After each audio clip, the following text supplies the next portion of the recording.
আজ শনিবার 21শে বৈশাখ 2024 সালের 4 মে কন্যা রাশি কন্যা লগ্ন ভার্গো সাইনের জাতক জাতিকাদের আজকের দিনটি কিন্তু এক প্রকার বেশ কাটতে চলেছে।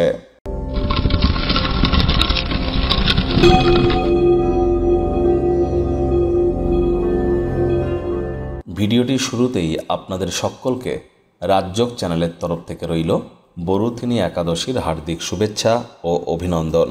স্ক্রিনে আপনারা দেখতে পাচ্ছেন প্রভু হরি বিষ্ণুর বীজমন্ত্র ওম নমো ভগবতে বাসুদেবায় নমঃ।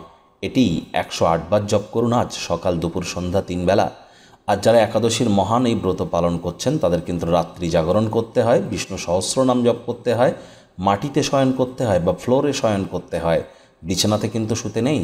আজ ভুলেও বিউলির ডাল, ছোলা, মধু, পান এবং পালং শাক কিন্তু খেতে নেই।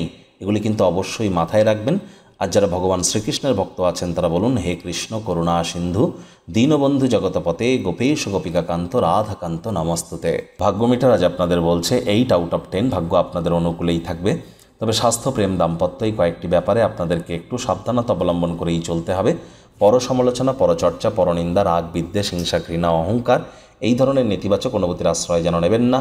আজ মাইন্ডকে ডাইভার্ট করবার চেষ্টা করুন। যদি দীর্ঘদিন ধরে কোনো রোগ শোকে আপনারা ভুগে থাকেন, রাশিতেই কিন্তু কেতু, দাম্পত্যভাবে কিন্তু রাহু আপনাদের গোচর করছে।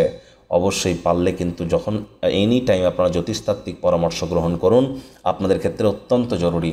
অর্থগত ব্যাপারে আয় ইনকাম আজ আপনাদের বাড়তে চলেছে। আর্থিক লেনদেন বিনিয়োগের জন্য দিনটি আপনাদের পক্ষেই থাকবে। নতুন উদ্যোগ পরিকল্পনার পাশাপাশি নতুন নির্মাণ কার্যের শুরুয়াত আজ করা যেতেই পারে। চাকরিজীবী যারা আছেন তাদেরও অফিসের পরিবেশ এক প্রকার বেশ। যোগ্য কর্মচারী হয়ে থাকলে প্রমোশন, পদোন্নতি, স্যালারি ইনক্রিমেন্টও কিন্তু আপনাদের হতেই পারে।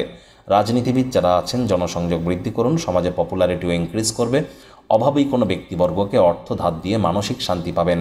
সামাজিক ক্রিয়াকলাপ মজাদার হবে। অন্যদের সাথে আপনার গোপন বিষয়গুলিকে ভাগ যেন করে নেবেন না। আজ শিক্ষার্থী বিদ্যার্থীদের পড়াশোনায় মনোযোগ আরও বৃদ্ধি করতে হবে।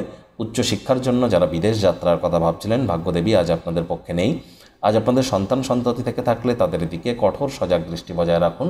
অসৎ সঙ্গে কিন্তু চলেই যেতে পারে। চোখে চোখ রেখে খুব ইজিলি মিথ্যে কথাও বলে দিতে পারে। প্রেমিক প্রেমিকা, স্বামী স্ত্রী উভয়ের ক্ষেত্রেই বলবো রূঢ় বাক্যের প্রয়োগ, অশ্লীল ব্যবহার করা থেকে বিরত থাকুন। তৃতীয় কোনো ব্যক্তিকে সম্পর্কের মধ্যে প্রবেশ করতে দিলে সম্পর্কের দুর্বলতা আরও বেড়ে যেতে পারে। শত্রুপক্ষ, বিরোধী পক্ষ আজ কিন্তু একটু হলেও শক্তিশালী থাকছে।